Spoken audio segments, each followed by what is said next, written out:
My name is Margaret Donor. I'm Dr. Stacy Lamar. My name's Adam Bernstein. My name is Aleksandra Tabaczyńska. I'm Cody Bryce. You'd be amazed at how easy it is to get to a past life. My soul went right back to me being just a ball of light. I was, and I believed that I really felt the entire universe. It's almost like I knew everything for a microsecond. It's not only one entity, it's the collective of high vibrational beings of light. I had the experience of dying and being dead for about 7 minutes or so, which isn't really that uncommon on Earth to die, but the coming back is a little bit,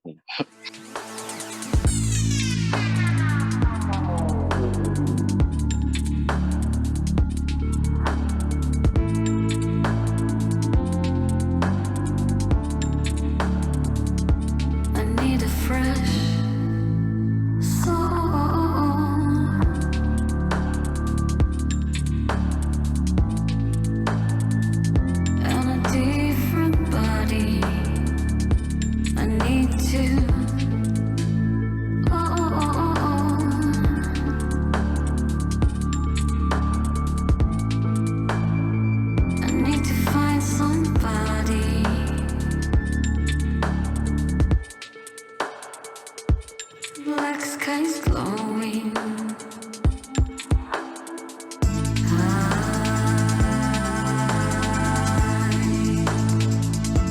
The wind blows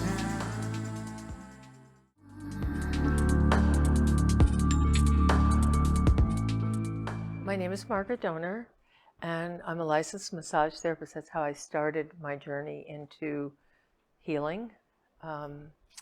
And I'm also a past life regression therapist. I studied with Roger Wolger, and I've been practicing that for over 20 years, in massage for 30 years. And I do energy work and healing.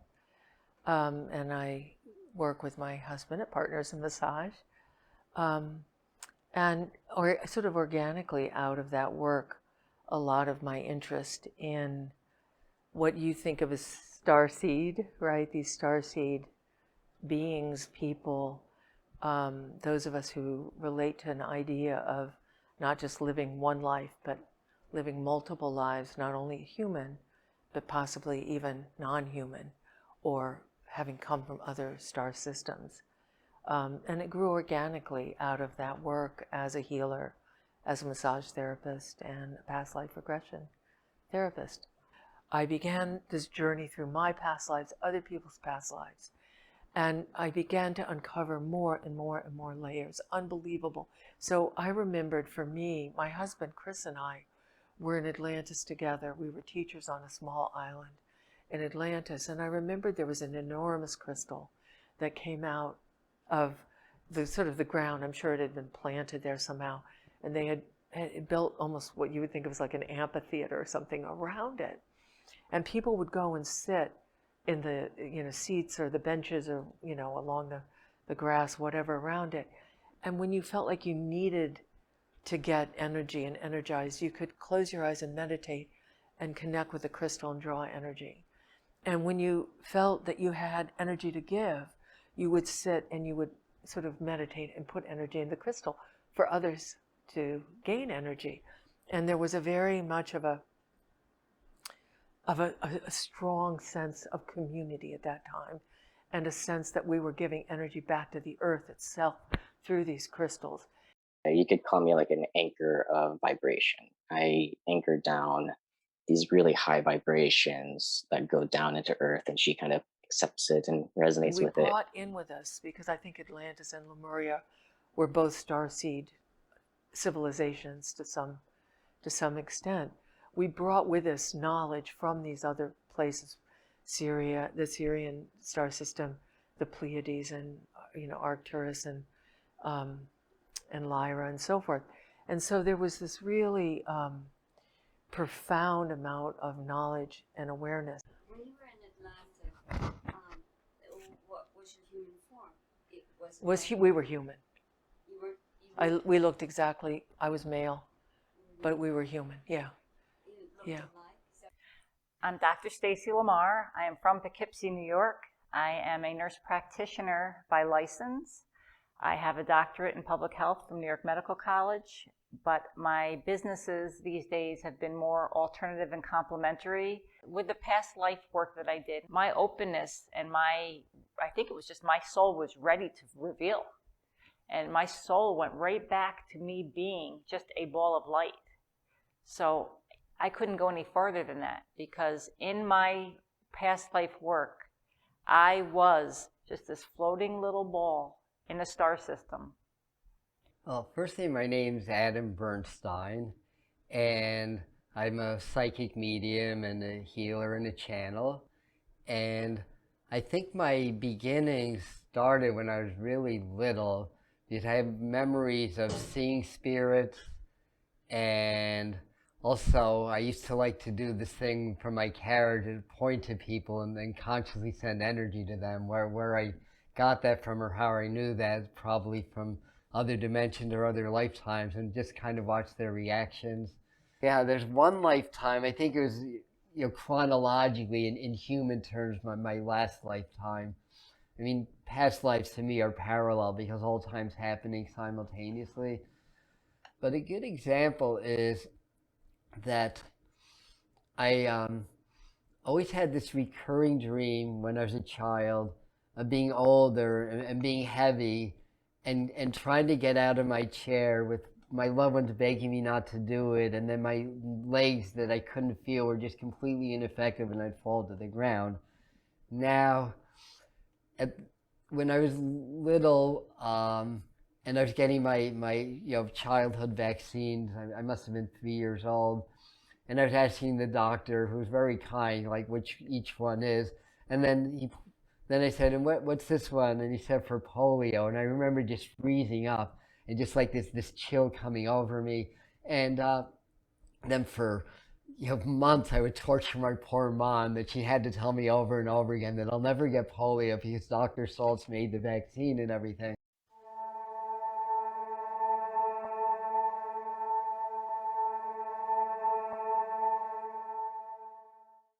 For me, it's my natural state of being. Yes, me as Marta, I can reach out to your memories.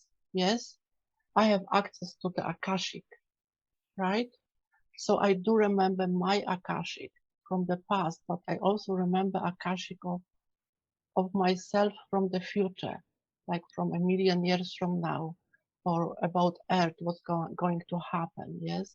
I don't think I've been doing this a long time, coming back and incarnating as human. And I'm certainly hoping I'm not coming back anymore, because this world is tough. This world is tough. I want to be able to get back to the system where I feel that innate eternal peace that I had as that star energy.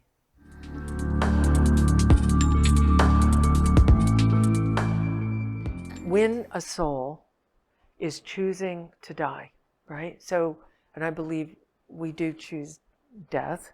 So if I'm choosing to die, I send out a signal. Everybody interested in me, who's working with me, what humans would call my guardian angels, those are the words humans use, would know that it was getting to my death point. And a higher vibrational being who needed to come in and have a vessel, right, would ask for a soul exchange. And so my soul, as human, if I was human, would leave and die, but my body wouldn't die. Another soul would come in, take over the vessel, look like me, and have a bit of adjustment. Especially the adult walk-ins have a lot of hard time, because you're coming from a very high vibrational, loving place to suddenly a world that's operating from fear and greed. I think that's very common for starseeds to feel they have some kind of mission or purpose for being here that they need to fulfill. You are not a walk-in. I am. You are a walk-in. I am, yeah. But I was young. I agreed to take on the karma of the being that I took over in order to use the vessel and clear the karma to the best of my ability, so that I could use this vessel hopefully, what I feel my mission is to help people understand, first of all, I get very emotional about this, very passionate about this, the absolute beauty and divinity and importance of the human soul, the divine human soul template. I believe in it absolutely. I think it was constructed originally, and this is a long conversation, but it was constructed originally to link humanity, the original divine soul template, to link humanity to multi-dimensions, right? So that human beings could become fully cognizant and aware in multi-dimensions and have mastery over multi-dimensions. In my past life work, I was just this floating little ball in a star system. And I could see it, I could feel it, and I saw where I got out of the star system and where things began to go amiss. And how I got pulled out of this safe zone. I was in this amazing safe zone, almost like my own Mecca, I guess, this peaceful, beautiful star galaxy. And I accidentally took the wrong turn and ended up in a situation where I was vulnerable in that life. And that was my first memory of knowing that my soul is light. There's been times where I've woken up and seen light, especially in my childhood. That's definitely happened, but I'm not I wouldn't call myself an experiencer or somebody that remembers being abducted and having experiments done to them. I just feel a connection, and especially to the Arcturians. And as I do my channeling, a lot of times it's Arcturian or Palladian intelligence that's working through me. And I believe that we're a seeded species, that we have alien DNA that was kind of implanted with the old Neanderthal DNA. That's why for 200,000 years, about 200,000 years ago, humans made this evolutionary leap. My Syrian life was that I was blue, I had blue skin. The Blue Man Group, right? Here they've come down and they're saying, oh, we have blue skin, right? And I remembered a life, I did a meditation. We were going to Teotihuacan on a spiritual journey. And so I was doing meditations with Teotihuacan. And there was a guy a long time ago in the 70s named Dick Suffin, and he happened to put out a meditation tape for Teotihuacan, interestingly enough. And I listened to it, and that whole Syrian lifetime came back to me. And I had a big head, the cone head, right? And blue skin. And I would go from the ships through the Temple of the Sun, and I would relay to the priest in the cavern inside the Temple of the Sun. I would go through the portal there and tell him about what was happening in the Orion Wars, and as things became more dangerous. And it's interesting how many of those civilizations, like Teotihuacan, suddenly disappeared, and archaeologists goes, well, we don't know where they went, where did they all go? And it's possible they went into the ships, right? So as we walked along the Avenue of the Dead in Teotihuacan, there were these flat column, huge, not just a column, but huge, square columns, I guess is the best word.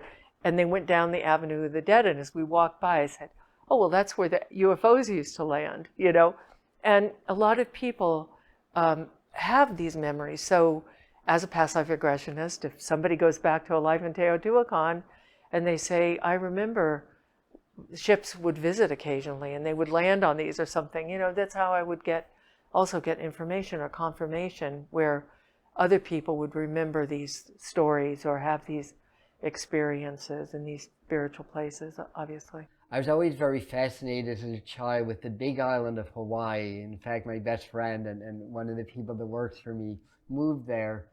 And I would always look on the map and just look at the big island of Hawaii. And Later on, I learned through other channels or other resources, I can't remember offhand, that the Arcturians have some portal like right at Kilauea, like right where the volcano is on the Big Island. And the other thing is that the Arcturians were said to be more like the warrior race. So let me back to my awakening. Okay, yes. Okay, okay. Thank you for this question. Thank you. So may I ask you, have you heard about walk-in? Have you heard about walk-in? Walk in. Walk-in, yes. It's like one soul did the work on earth, right? Okay. And there is another light being like replacing in the same body, right? I am walk in, right? I see. I see. Uh-huh. Okay. So her name is Martada. I Yes. saw that name, yes. Yes. And she is Star Mother, Pleiadian Star Mother, right? Okay. This Yes. is very deep. It's very deep. It is what it's yes. But it's wonderful. It's very well natural for me now, right? Many people, I know 3 walk-ins in my close friends circle, right? Yes. And they are all Pleiadians, and we are all connected, yes? Okay. But each of us resonates on Earth with different frequency, right? Like, as you said, we have a different a purpose, right?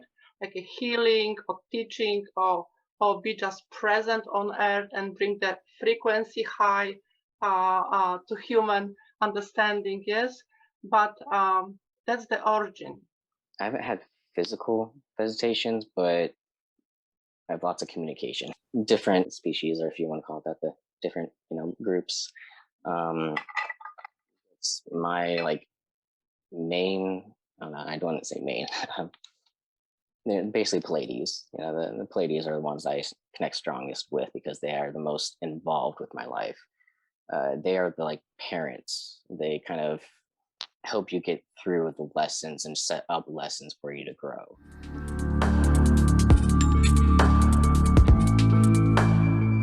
And I think the work I do, and I hope others do, is about empowering other people to do the same thing. Learning who you are at the level of your soul is not easy. And it's not that it isn't possible, but it's not a trick, right? It means you have to peel the onion. You have to be willing to do the work, and you have to be willing to do past life work and to meditate and maybe do silent retreats and face your fears and face down, things that are standing in the way. It isn't easy. The second business I own is the Source NY, the wonderful space that you are in right now. This is my sanctuary. This is a place where people come to heal, to help to receive answers or guidance from the divine, from whatever angelic realm is around them. And we help to facilitate and offer energy-based healing to those people. The main message of mediumship is nobody dies. There's just, when we cross over, our bodies die, obviously, but we go into a different vibration or a different bandwidth of energy. So It gives them peace. it gives them peace, and it helps them to heal. And I like to think that I can help open the door for them to learn how to communicate with their deceased loved ones on their own. My name is Aleksandra Tabaczyńska. I was born in Poland, and in 2010 I moved to England, and then I started traveling across the world, right? I am channeler, right? And I am also quantum healer. I am honored enough. I am honored to meet people on their spiritual path, right? So the, let's say, divine connections between me and my future friends. It's mostly for the heart awakening. Yes. Mm-hmm. So in other words, I work as a heart activation, the new heart, the new earth heart, right? So when people listen to the voice, like now, the the vibration of Marta, the voice, yes, activates something. It's like a DNA memory is activating itself in themselves. But there were a group of Pleiadians who were in charge of keeping the vibration of the Pleiades above the lower astral, meaning above the third and fourth dimension. And these beings, I call them queen bees, were like what humans would think of as large angels. You have to use human words. So, and were able to draw energy directly from source, as many healers do on Earth today, right? They understand Reiki and so forth, how to draw energy from source and how to bring it to their hands. And queen bees, being this sort of large angel beings, were able to draw energy from source, connect all their energy, angel body to angel body, and raise the frequency or the vibration of the Pleiades above lower astral, meaning above the third and fourth dimensions, and allow the world at that time to exist in a place of non-duality, of oneness, what everybody's always longing for. I felt that I can do a service by waking people up not only to the light, but also to the dark, what they'll encounter with destructive forces. And if we remain naive to the family of dark and their agenda, and we pretend it doesn't exist, or we hide ourselves away in communities, and we think only of our own ascension and not of a global awakening that you're talking about, then I don't think we've fulfilled our mission. I felt that I was given the experience of dark energies in order to teach others and help others understand how to maneuver and work their way around these dark energies as they try to ascend their own energy, get rid of fear. This was a friend of mine. She came in for a past life regression. My husband was not where I am now, but it was where we lived at the time. And my husband was upstairs in the living room, and I was down in my study downstairs. And all of a sudden, she transformed into a, what some people would call a demonic spirit. And her, just like it was like out of one of those movies, right? Her face changed, her voice changed. She was very, very aggressive, like talking about how she, now it was a he or some sort of weird being. Almost was robotic, which was interesting. And saying, was going to kill me, was going to get me. And the energy was so bad and so enormous that upstairs, where my husband was, not knowing any of this going on, he said the coats were flying out of the coat rack, the hats were flying out of the hat rack, everything was going crazy. And I was not equipped at that time to handle something like that. I just didn't know. So what did I know? I knew sage. I knew light the sage. I knew go to the light, right? I didn't know that there were beings that were, what humans call demonic, right? I knew that there were lost human souls, that there were ghosts, that there were poltergeists even, but this was far beyond that. It really felt, demonic, but also, like I said, it almost had a robotic kind of voice. And I learned you don't, with that being, you say go to the light, it kicks and screams, so it gets it angrier. So it was a really hard, scary session.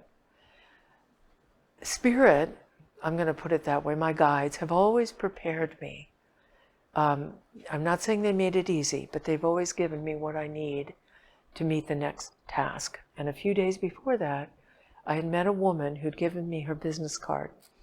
She said to me, if you ever have a real entanglement with anything you can't handle, anything dark, just give me a call. And I put it in next to my bed. And that night, my phone lines, by the way, were cut. So I couldn't even call out for hours. This entity had made it impossible to even call her for help for hours. And my husband and I that night were lying in bed, just really shaking with fear. The energy was very dark and very frightening. And I just never encountered anything like that.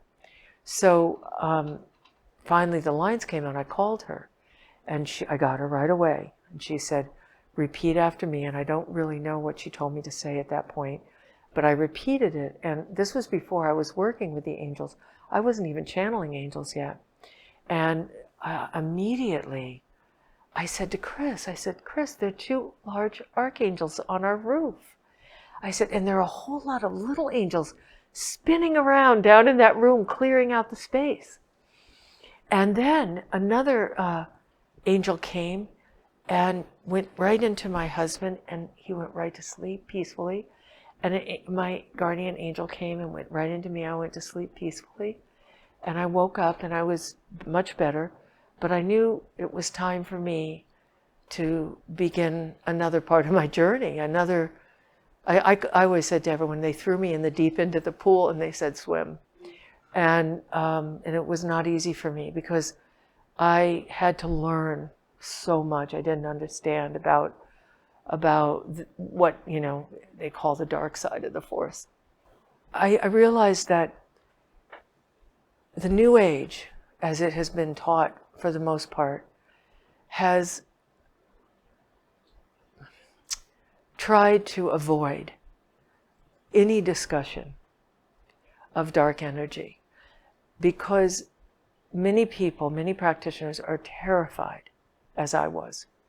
And so they say, oh, no, don't talk about it. You'll bring it to you, Don't talk about it. Or you're just making it come to you, or making as if somehow looking around at the whole world and all the horrors that have gone on if that doesn't tell you there's some dark energy out there. I mean, my God. Then, in my opinion, we are living in a very dual society. We always have been in dual society. If you go back to Old Testament, it's light versus dark. You go into the New Testament, it's Jesus versus the devil. If you go into today's society, you've got light versus dark at all levels. You have people that are really not necessarily good people, and then the people around that are the good people. And I identify the people that are really here just trying to take care of one another. I have had experiences with energy forms that have not identified as an alien. I have had experiences with orbs. I've had experiences with humans that have crossed over to the other side and have been able to manifest in light. And I do a lot of work with the angelic realm. There are people who are in love with the earth and this living library of amazing genetic material. And there are people who don't care, and there are others who are actively destroying it. And I don't care what you call it. I mean, if I have a memory of an ancient war, it doesn't matter, because that's not what's happening right now, right? It's interesting, but we have to understand that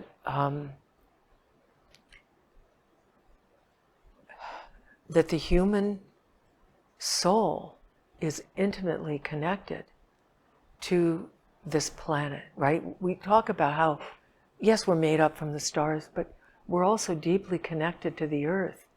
And right now, the billionaires are not using their $1 billion to help heal the earth, right? They're building space rockets, like just today Richard Branson did, and they want to leave the earth. They're trying to go to Mars. And I find that very interesting because what does that tell you about who they are and about what's important to them, right? If you had, I don't know, $98 billion, I mean, they had to make up words, new words for the amount of money that Bezos has, right? The new words to describe these level of trillionaires. Would you be spending all of that to go to Mars? You see, I love the Earth, and most star seeds, they may come from star seed planets, but they understand how precious this place is. To fight for this planet on the side of love and creation and healing, or to fight against this planet for destruction, it's the old war. I think our mission was bigger than just our own awakening. I think our own awakening was step one. Through my mentors and the mentoring process and doing some past life work, I really was able to gain strength and validation in all the thoughts that I had when I was a small child, that I am different, that I am not just a human. I am not here to just be. I have a bigger purpose in life. And I say that without ego, because some people would say, well, this person's just arrogant, this person just has an ego. No, I know now with the work that I've done that I come from the star energy systems. I come from Pleiades. My soul is Pleiadian. I feel that and I believe that within me, because that aligns with me and it makes me feel like that's the right answer. If you say to me, Stacy, do you feel like you're German, or do you feel like you're Hebrew or whatever? No, I feel Pleiadian. My human body has blood ethnicity, right, for different cultures, but within my DNA, I believe that there's a Pleiadian star existence. And I believe that in everybody's DNA, even though it hasn't been shown yet or identified yet, there is something deeper within us than just the human that we are. I think that we're talking about life on other planets and the whole alien technology and do aliens exist. I think that anybody that does not believe that there are other life forms outside of planet Earth is significantly closed-minded. And they're basically here to help us evolve and grow, because we're in this great awakening now. We're in this time of evolution that's so rapid. It's far greater than anything we've experienced. And as that's happening, we're opening our consciousness, and more people are going to become aware that we're not alone, that we have our loved ones, we have our spirit guides, we have ascended masters, angels, and then we have interdimensional or extraterrestrial beings of light that are working with us and helping us through our evolution at this time. Because if you think about peace, it is okay. It comes from the peace, but when you find the peace, in the peace you find the freedom of creation, right? Without any thinking or understanding or anything like this. You simply create for yourself, yes. And in this creation for yourself, you create for everyone, yes. Suddenly you feel that you are the creator of Earth, of the new Earth. And then when with this special abilities which star children bringing in to our universe, to this global village, the communities, right? The vibration is so high that I like to say that we have no choice just to expand. I would say the entire universe is looking at our planet right now, because we do have a very unique way that we've come to this ascension process, this awakening. We've had a very complicated past, let's say, in history. And so the energies that are on Earth now have been forced to accelerate so much faster than any other civilization had to do it. So let's say that from a civilization to get to what would be called like Christ consciousness, this kind of awakened state of consciousness of thing, it would take about 100,000 years, let's just say 100,000 years. We had to do it in about 10,000. So we had this like go, go, go thing on our Earth. We had to like do it so quickly. And that's why we are so kind of looked at and around the universe is. So once you kind of get deep into yourself and start letting some of that stuff go, so letting that old programming, go of your past, you start letting love flow through. And once love, light, gratitude, those frequencies hone themselves into you, you become this beacon that allows so many opportunities to come. As you ask me, what will be next, right? For star children, for all those beautiful light beings on earth, yes? Those angels, Lemurians, Arcturians, yes? The stars. I see this year, 2021, as the year of a zero, right? So it's the year of grand awakening to yourself. Is right? that what the year of zero means? Grand awakening? Yes. It's the zero of, if you imagine an egg, right? Right. So we are in this process. When the chick is ready, yes, Mm-hmm. yes. When the chick is ready, it can, would use the beak, yes, and Yes. make a hole, yes, and then the shell automatically is open. So let's say that many spiritual people or many people who are on the spiritual path right now, yes, they are still in this egg, yes, in this shell, right? Okay.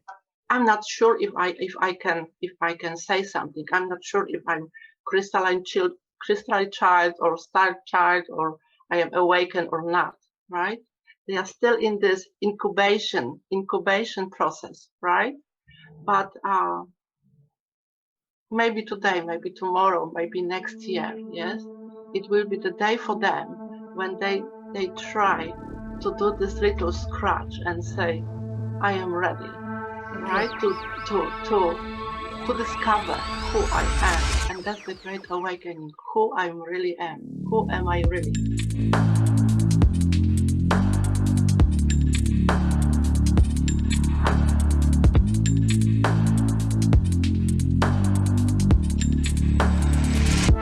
It's been a long